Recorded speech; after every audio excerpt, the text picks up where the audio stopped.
Okay, so we have a 2 kilogram block attached to a spring. The spring constant is 500 newtons per meter. Block's pulled such that it stretches the spring by 30 centimeters. It's released from rest. We know the spring is going to pull the mass back towards equilibrium. But once it is at equilibrium, it's still going to have kinetic energy, so it's going to keep going. As it keeps going, it's going to compress the spring. Turns out it only compresses the spring by 20 centimeters. It doesn't go the full 30 centimeters. The only way it can go the full 30 centimeters is if there's no friction. So if it's only going 20, there must be some sort of friction. Sorry, is little k going to be the spring constant always, and then big K is kinetic energy? Yes. Okay. Yeah. Little k is our spring constant. Capital K is our kinetic energy. It is good to distinguish between the two. Okay, let's approach this using energy. We would not be able to find the acceleration and use kinematic equations because the acceleration won't be constant. Exactly. The force that a spring exerts on an object changes with position. If the force changes, the acceleration therefore changes. So kinematic equations would not work. But energy doesn't care if the acceleration is constant or not. So, initially, right here, the split second before I release it, what type of energy does our system have initially? Potential. Just elastic potential energy. We'll call this one X initial.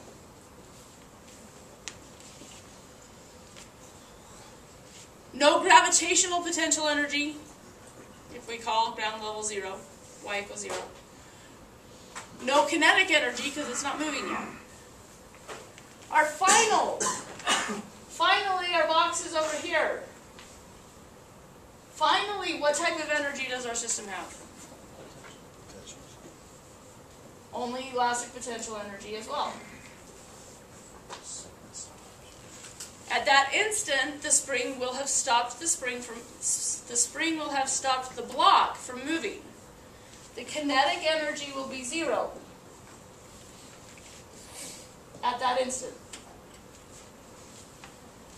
Since there's no change in height, we don't need to worry about gravitational potential energy. So, whatever initial energy we start with, in this case it's all elastic potential energy, plus whatever work was done by other forces, in this case friction, has to equal the final energy. That's the same thing as saying the work is equal to the change in potential energy plus the change in kinetic. The change in kinetic is 0. The change in potential would be 1/2 kx final squared minus 1/2 kx initial squared. Same equation. So the work.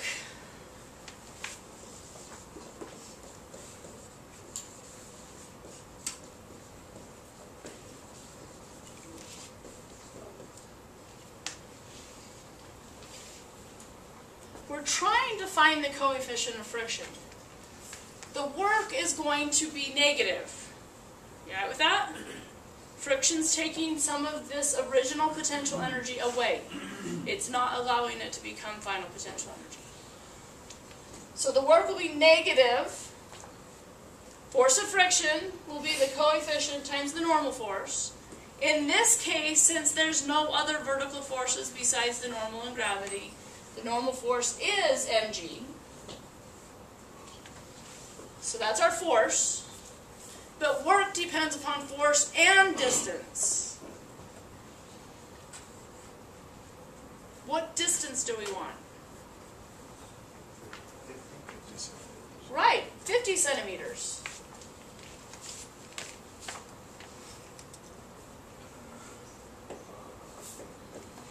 Exactly, because friction acts the whole time. So it'll take energy out during the first 30 centimeters when it gets back to equilibrium, but it will continue to take energy out for the next 20 centimeters that the object moves.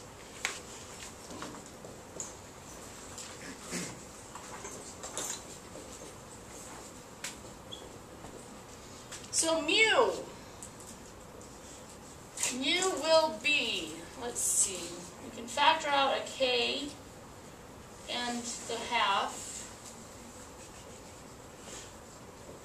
bringing the mgd over and the negative sign.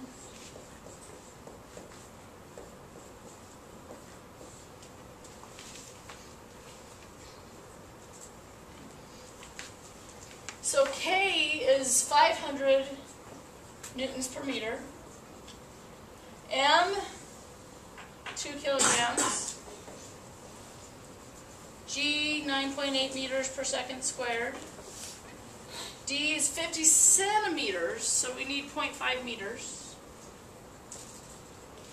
X final was 0.2 meters. X initial was 0.3 meters.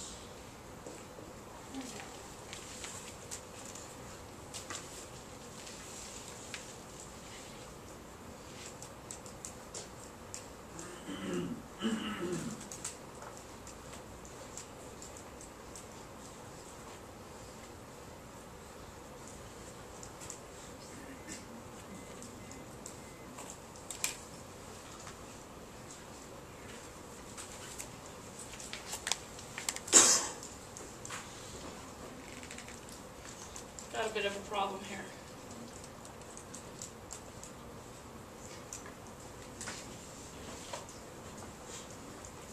Question? He's got this really confused look on his face.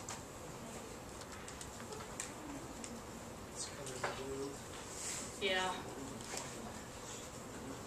My spring's too strong. There's no friction big enough to make it slow to 20 centimeters on the other side. So basically, our coefficient, sorry, it's not negative. Our coefficient of friction has to be extremely big. So basically, we need to put our block on top of a layer of glue or honey or something like that to make it really, really sticky so it doesn't want to move. That's what happens when you make up the numbers on a problem. Or you're inside of some viscous solution. Yeah, exactly. Maybe we have our mass inside of a vat of molasses or something. What are the X final and initial?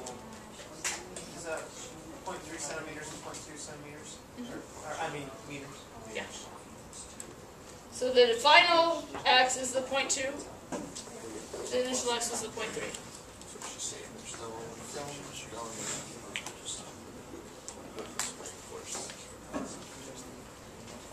Okay, I know this answer's not realistic.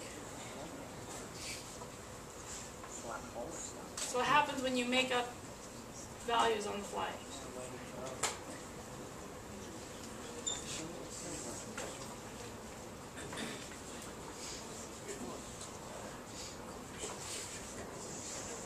Perhaps it would have been more realistic to say it only went 29 centimeters on the other side. So it only died by 1 centimeter.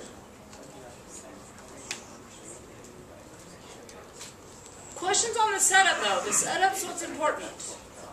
I don't quite get the final and the initial issue too. One of the totals is 50 centimeters, I don't understand. Remember in this equation, X has to be measured from equilibrium. Oh. Okay, so it's plus. So finally 20 it's and ended then up minus- 20. Or plus 30 and then minus 20. Right. That's the equal. Oh, Yeah. So it is very important to remember that. In our potential energy equation, the 1/2 kx squared, X has to be measured from the equilibrium position of the spring. There's no exception to that rule. Coefficient is kind of the same. What I'm seeing is as it comes past the equilibrium, and that has potential energy to go back the other way. But friction always opposes its motion. So friction, regardless of where it is on the relative to equilibrium, friction will be taking energy away. And that's why we just needed to know the total distance it moved.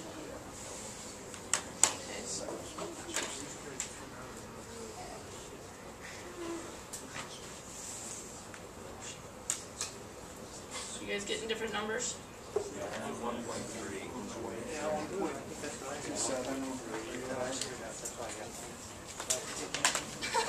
So did I, actually.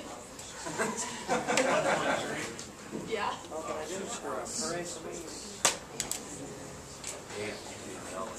Yeah, I'm on a roll.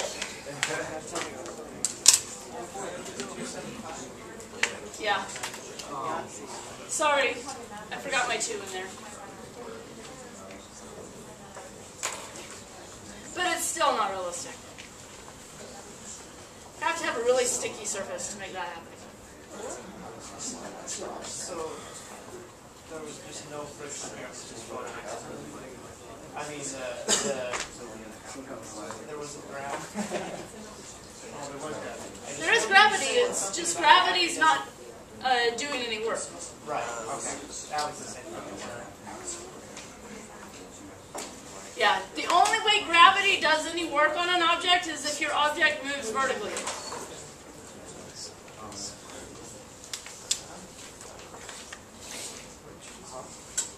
Other questions?